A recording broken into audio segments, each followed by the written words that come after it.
Tanong ni LJ, 14 years na daw siya nagtatrabaho sa kumpanya tapos umalis daw yung agency.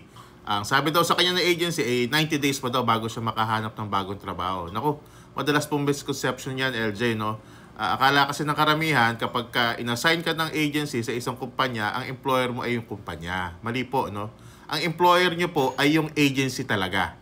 At talagang sa batas, DOLE Department Order 174, merong 3 buwan o 90 days ang agency na hanapan kayo ng trabaho kapag ka nag-end of contract yung kontrata ng agency at saka yung principal na kumpanya.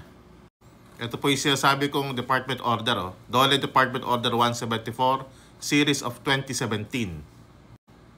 So ayan po, sa Section 13 ng Department Order po na yan, tingnan niyo po yung third paragraph, no, na merong 3 months, no, yung agency para hanapan kayo ng kumpanya na pagtatrabahuhan. Kapag ka hindi niya nabigay within 3 months na yung susunod yung trabaho sa ibang kumpanya, kailangan po niya kayong bayaran ng separation pay sa years of service ninyo doon sa agency, no? Hindi lang po sa kumpanya, doon sa agency na years of service ang kailangan bayaran sa inyo.